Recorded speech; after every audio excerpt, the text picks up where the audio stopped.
Good morning. Today's headlines: Queen Elizabeth II has died at the age of 96. Her son Charles will succeed her on the throne. We look back at the Queen's reign and what the future holds for the British monarchy. Former Trump advisor Steve Bannon pleaded not guilty to New York State charges on Thursday.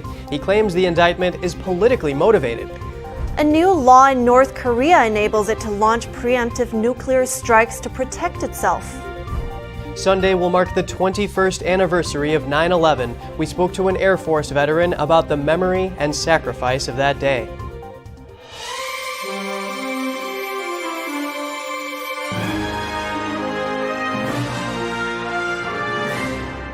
Good morning. Welcome to NTD. I'm Kevin Hogan. Good morning, and I'm Evelyn Lee. Today's Friday, September 9th, and the world today is mourning the death of Queen Elizabeth II.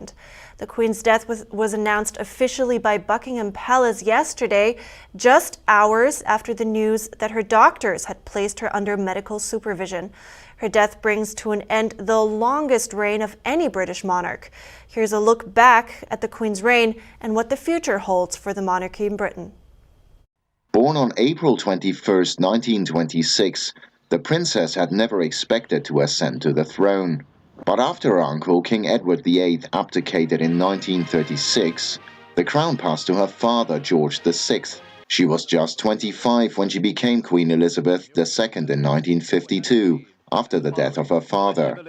Winston Churchill was the first of her 14 prime ministers. The young Queen Elizabeth spent much of the early years saying farewell to the British Empire, amassed by her forebears, from Kenya to Hong Kong to Barbados. However, she remained the monarch of 15 countries and head of Commonwealth. Her own personal union to Prince Philip stayed solid for 74 years, until his death in April 2021. The couple had 4 children, beginning with Charles, who was born in 1948 and who now succeeds her to the throne. The Queen's life became one of public duty, attending thousands of official engagements across the globe. Millions turned out to celebrate her 70th year on the throne in June 2022. The Queen herself had to step back from some of the partying due to recurring health problems. Commentators agreed she came across as a dignified, down-to-earth and witty woman. Critics said she was too solemn and distant, a woman recognized by millions, but known by hardly anyone. Away from her public duties, horse racing and her beloved corgis were lifelong passions. Much of her reign was tainted by misfortune. 3 of her 4 children's marriages had failed, and there was a major fire at her Windsor Castle royal residence.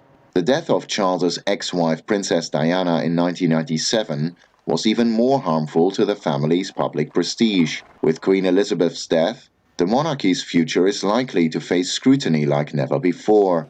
Polls suggest Charles will be a far less popular British monarch. And there are other challenges, including Prince Harry and his American wife Meghan giving up their royal roles. The US sex abuse lawsuit against Prince Andrew, as well as his subsequent ties to disgraced billionaire human trafficker Jeffrey Epstein, also left its mark. The death of Britain's Queen Elizabeth finally hands on the duties and heavy responsibility of the monarchy. Queen Elizabeth II met with almost every U.S. president during her over 70-year reign. That amounts to 14 U.S. presidents. Her meeting with President Biden in 2021 was her last. NTD's Daniel Monahan has the story. That all started in 1951 when she arrived in Washington, still a princess. She visited with President Harry Truman, escorted by the Duke of Edinburgh. She came of age during World War II, and she understood the central role the transatlantic alliance has played in modern British history. Her personal ties to U.S. leaders underscored the importance of the United States to the U.K. and to the Queen. She made her first official visit to the States as Queen in 1957, hosted by President Eisenhower. She would then return in 1976 to celebrate America's bicentennial. She and Prince Philip visited Washington and were hosted by President Ford. They also traveled to Arlington to lay a wreath at the tomb of the unknown soldier. After her time in Washington and Virginia, she traveled to New York, where she toured Bloomingdale's and was awarded with a bicentennial medal by the mayor. She later made 2 visits to the United States under both Bush administrations. In 1991, she was hosted in Washington by President George H.W. Bush, where she awarded him with the Churchill Medal. Later, she came to Washington when George W. Bush was president. She also visited the Kentucky Derby on that trip. She was always greeted warmly by Americans on all her visits to the United States. Daniel Monahan, NTD News. Well, now Prince Charles becomes King Charles III, picking up the responsibility of maintaining the monarchy that his late mother carried for so long. Here's more. Prince Charles has spent most of his life waiting. But now, says former royal correspondent Charles Ray, the longest-serving heir to the throne in British history has a new and very immediate role. It's very much, the Queen is dead, God save the King. Simple as that. It's almost a seamless transition. I mean, from the moment that the Queen passes away, Charles is King. It's that simple. Born in 1948, he became heir apparent at the age of 3. Following an unhappy time at school in a remote area of the Scottish Highlands, he studied at the University of Cambridge. He was made Prince of Wales by the Queen at the age of 20. Charles then entered the military before leaving to concentrate on royal duties in 1976. His relationship with his new subjects has been at times turbulent. Following years of speculation about his marriage plans, Charles married 20-year-old Lady Diana Spencer in 1981. They had 2 sons, William and Harry. The marriage ended in 1992. The decision was apparently amicable at first, but emerged as acrimonious by the time of their eventual divorce in 1996. The union was said to have been a disaster from the start. The tragedy was compounded by Diana's death in a car crash in Paris a year later. Charles was left looking an unlikely sovereign, and royal watchers openly questioned whether he would ever be crowned. Charles's long-term relationship with Camilla Parker Bowles became more public after Diana's death. The couple were married quietly in 2005 after gradually appearing in public together and becoming part of the royal circle. Charles began undertaking more official senior royal duties after Queen Elizabeth scaled back her workload due to ill health. Professor of the history of monarchy Anna Whitelock says the transition from heir to king will not be radical. He's not going to reflect or represent a fresh face for the monarchy. It's going to be another, aged, elderly monarch ascending to the throne, even though, of course, he's been Prince of Wales for so many years. Next, the new king is preparing to meet with the Prime Minister today and to address the nation. Starting today, the country began a 10-day mourning period, and heads of the state are expressing their condolences. The Union flag will be lowered on public buildings across the United Kingdom. The monarch's personal flag, the royal standard, is never lowered because the monarchy never dies. Now back to the U.S. Steve Bannon pleaded not guilty to New York State charges of money laundering, conspiracy, and fraud yesterday. Prosecutors allege Bannon defrauded donors of the We Build the Wall campaign. NTD's Jeremy Sandberg tells us more. Bannon was led handcuffed into a New York State court on Thursday. This is what happens in the last days of a dying regime. They will never shut me up. They'll have to kill me first. He was charged with 2 counts of money laundering, 3 counts of conspiracy, and 1 count of scheming to defraud. Mr. Bannon must be held accountable in this jurisdiction, the jurisdiction of New York State, for his conduct as the architect of this scheme, which impacted hundreds of Manhattan residents. The state charges are based on the same conduct Bannon was charged with by federal prosecutors in 2020 that alleged he and 3 others defrauded donors in the border wall effort that raised over $15 million.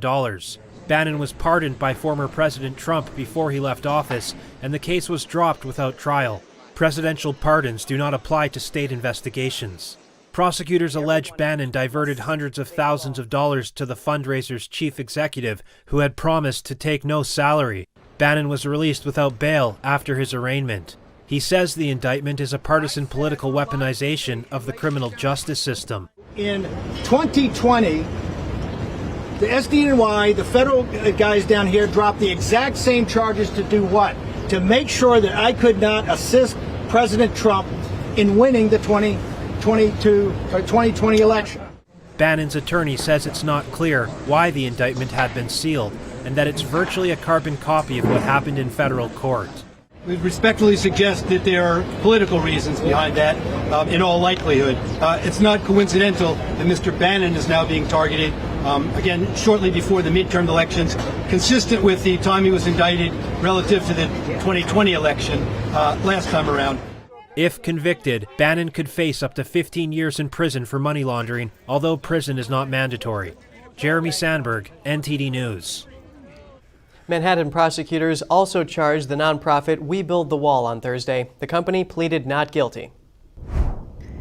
Michigan's High Court has put the abortion question on the November ballot. Voters will determine whether to place legal access to abortion in the Michigan Constitution. This settles the issue a day before the fall ballot had to be completed. Legal access to an abortion would be guaranteed if the amendment passes on November 8th. The Democratic Michigan Attorney General hailed the decision. She says the Michigan Constitution provides the people with direct access to the democratic process. Meanwhile, a group called Citizens to Support Michigan Women and Children said it will campaign against the amendment. Right to Life of Michigan will also be a major opponent. They say that any nation that sees the next generation as an existential threat rather than an existential necessity has no future. And meanwhile, South Carolina senators rejected a near-total abortion ban. 5 Republicans, including all the chamber's women, refused to support it. And over to Hurricane Kay. After landing in Mexico Thursday afternoon, Kay has weakened to a tropical storm. Heavy rains are expected as it moves in on Southern California today, which could help with the wildfire southeast of Los Angeles. Sustained winds are at 70 miles per hour. Over the next 48 hours, the storm is expected to weaken more. Southern California could see a year's worth of rain over the weekend. While it's desperately needed, that much rain in a short period of time can cause flash flooding.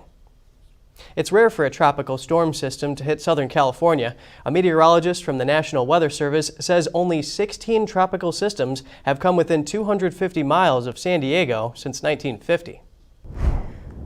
Moving on now to a different topic. The horrors of 9/11 was a tragedy that shook the entire world. And then for a short while, it brought the nation together with a rare spirit of public unity. This Sunday will mark the 21st anniversary of that day, one that also sparked a decades-long war on terror. So here to remember that day is Eric Ballister. He's a retired Master Sergeant of the Air Force and one of the men and women who fought in the global war on terrorism. Good to have you, Eric. Good morning. Thank you for having me. Eric, what was the experience and impact of that day for you? I mean, let's start with, where were you when it happened? I was stationed in Hawaii. It was a absolutely brutal duty station, and it was a peacetime deployment or a peacetime mission that I was on. So not only was I in the most beautiful place that you could be stationed at, but we were living in a constant state of peace. So there was no chaos going on, and it really was, it was a really big change for me to be able to go from that state of service directly into what was going to be 20 years of armed combat. So it was quite a transition for me. Wow, and on that journey, you did lose men and women that you were deployed with. Tell me more about their legacy. It's a constant pain. It's a pain that is balanced between pain and happiness. Pain of losing somebody who was as committed to the country as our forefathers were, as to see the potential in these teammates, in what they stood for, and knowing that how impactful they were on their community. So it's painful to see that taken away from us. It makes this world a little bit darker, but at the same time, it helps me with my happiness to say that I did know them and that their legacy still lives in me, and I take that opportunity to tell their name and to show up in my community a certain way because of their legacy. I know it's important to them, it's important to me that I have an opportunity that they do not have, and I'm not going to waste that opportunity. I continue their legacy in service of others, and that's what And that's when they left this life. They left this life in service to others. And that's very clear to me, and I'll continue that mission. Yeah, and that's very inspiring. And I want to also know from you, what is it you think people should remember about 9/11 on this anniversary? I think you alluded to it, and that's the fact that remembering them and remembering their legacy, you bring up a great point, and the legacy piece is what endures. That's what will remain even after they leave this life. So I would tell anybody who is maybe wasn't alive during this time frame that it's important to remember the legacy of others. And sometimes it's easy to enjoy the fruits of the labor of those that have sacrificed. But if you can remember them, and that's the smallest gesture that we could do, but you ask questions of these individuals and you seek information, I think that's a great way of remembering their sacrifice, and then helping. I think that helps the people that maybe are less familiar with that event and how it impacted our nation. It's going to help them with the upcoming struggles that they're going to be hit with. Let's be honest, the pain will not stop. The pain will continue on. But if they can remember, I believe that's the best and easiest thing for them to do. Beautifully said. And on that note, thank you so much for sharing your story today, for sharing your time, and of course, for the service that you have done and continue to do. So, Eric Ballister, I appreciate it. Thank you very much. Have a great day. Coming up, a new law in North Korea enables it to launch preemptive nuclear strikes to protect itself.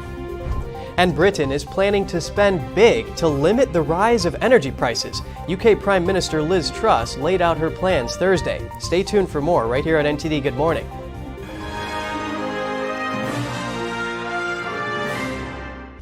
Navigating a world of economic madness, you need to have the right guide. What do today's decisions mean for your tomorrow? We ask why. What's the alternative? Uncover the deeper reasons and the hidden influences, and highlight the real opportunities for profit. At NTD Business, we connect the dots for you. Good evening. Thanks for joining us. NTD Business. I'm Paul Green. An unbelievable 9/11 hero story. It was a one-way mission. Fighter pilot Heather Penny was sent to take down a hijacked plane, ramming our jets into the airliner. That's crazy. Honestly, I don't believe it. Gives you shivers. But Flight 93 met with a different fate. Learn why their bravery is still her biggest inspiration. What the passengers on 93 did that day gives me hope. This week on The Nation Speaks.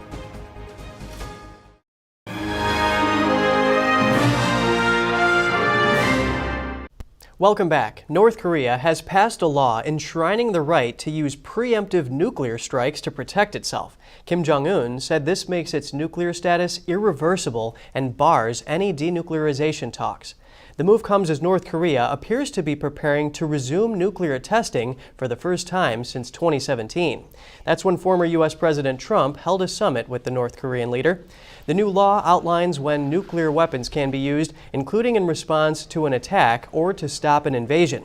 It also allows for preemptive nuclear strikes. That applies to cases of detecting an imminent attack by weapons of mass destruction or against the country's strategic targets.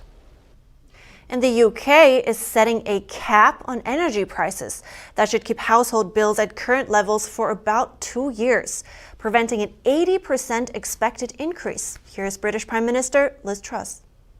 We will also support all businesses, charities and public sector organisations with their energy costs this winter, offering an equivalent guarantee for 6 months. After those 6 months, we will provide further support to vulnerable sectors such as hospitality, including our local pubs. And this plan could cost an estimated $175 billion funded from new borrowing.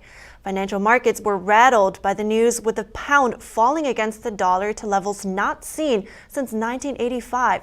Trust says the typical household will pay no more than £2,500 per year for the next 2 years. Converted, that's close to $3,000. The opposition Labour Party opposed the increased borrowing and wanted the new measures to be funded through a windfall tax on energy companies. During Truss's campaign, she had initially ruled out handouts for households, but energy costs threatening to drive Britain into a long recession forced the new Prime Minister's hand. And in other news, around 20 floating liquefied natural gas terminals opened in the Netherlands on Thursday. The Dutch port of Eemshaven will receive LNG from other countries and convert it into heating fuel. European nations are eager to replace the natural gas once bought from Russia, with winter quickly approaching. The Dutch Minister of Climate and Energy says the terminal will increase LNG capacity by 8 billion cubic meters before winter. Most of the LNG that Europe hopes to receive is expected to come from the U.S. The opening of this terminal is an historical moment for the Czech Republic. It takes us a long way toward energy independence from Russia. And the best way to ensure energy independency for the Europeans is to use our energy more efficiently, to become more self-sufficient in clean energy, and to diversify our energy imports. In the short term, LNG is one of the main tools we have to achieve these goals. The Prime Minister of the Czech Republic estimates it will cover about a third of his country's annual consumption for the next 5 years. Up next, a Texas college student has been working towards adopting a baby he found 5 years ago while he was visiting his family in Haiti. We have this heartwarming story and more after the break.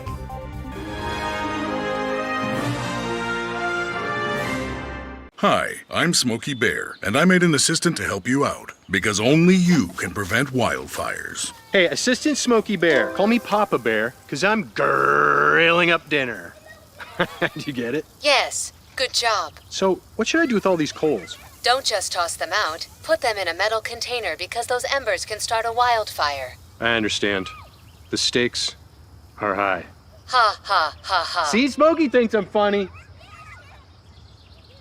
The 2022 NTD 8th International Chinese Vocal Competition will be held from September 29th to October 2nd at the Merkin Hall of Kaufman Music Center in New York City. The competition is honored to have specially invited vocalists with the world-renowned Shen Yun Performing Arts to serve on its panel of judges. The gold award is $10,000. For more information, please visit vocal.ntdtv.com.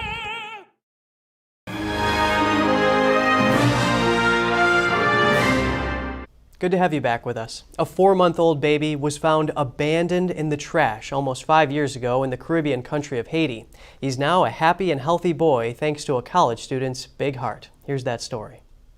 It's more of a love story. When Texas State University student Jimmy Misioff visited home in Haiti during the 2017 winter break, he didn't know that his life would be changed forever.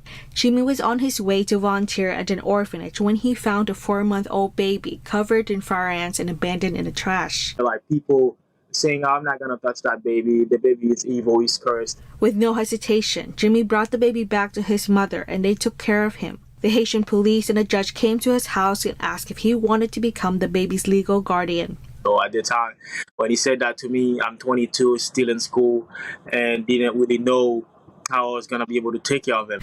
But Jimmy believed there must have been a reason he found a helpless baby, who is now 4-year-old Emilio Angel Jeremiah. And I took a leap of faith by saying, yes, I'm going to be there for him. It's those divine moments and divine interventions to bring light, to show love to the world, and show the world that we can do better. Since then, Jimmy let the baby stay with his mother in Haiti while he took a break from college to work and earn money for adoption expenses. With the help of online fundraising, Jimmy says he now has enough funds to fully adopt Emilio. I hope this journey can be an inspiration.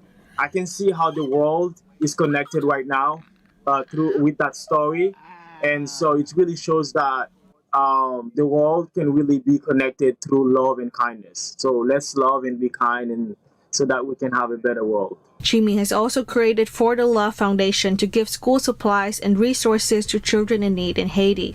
He hopes to see his family again soon, since he has not been able to go back because of Haiti's current political unrest. NTD News, Texas. Heartwarming. And today, the nation gives a bear hug to a popular childhood toy. Every year, September 9th is National Teddy Bear Day. The day honors one of the oldest stuffed toys in the U.S. that still exists today. It's one of the most popular toys among children, and it has a special place in the hearts of many adults as well. The teddy bear was famously named after the 26th American president, Theodore Roosevelt. Kevin, do you know the whole story behind how the teddy bear got its name? No, Evelyn, tell me. All right. Well, President Roosevelt was sometimes called Teddy. It said he refused to shoot a bear cub when he was out hunting, and the Washington Post published a cartoon about that event, and that inspired a New York store owner to create the toy. He asked the president for permission to use his name, and the rest, as they say, is history. Wow, that's interesting. You know, I'm glad to know the story now, because in the future when I see one, it will remind me of the kindness the president had. Yeah, I think I will look at it differently too. Talking about bears, police in Simi Valley responded to an unusual home break-in. A homeowner called for help to chase away a bear from her kitchen. Hey, bear! Bear, get out of here, get out! Body cam video shows officers entering through the front door and scaring the bear away. The large, furry intruder appeared to have entered through an unlocked door. Police say the homeowner took shelter with her son in an upstairs bedroom. She then tossed the house keys out of the window to the officers. Apparently, the officers noticed the bear helped himself to a baked cake.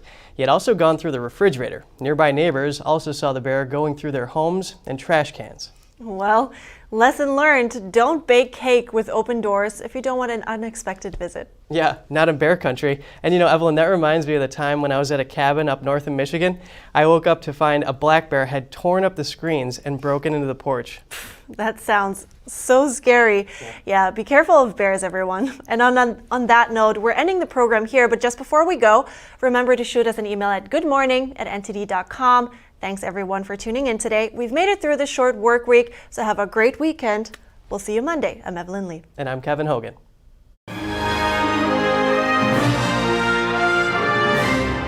Thanks for watching us on YouTube. Did you know YouTube only keeps selective videos on its platform? So if you want to make sure you get the full picture, just subscribe to our newsletter. Go to newsletter.ntd.com and sign up. It's free.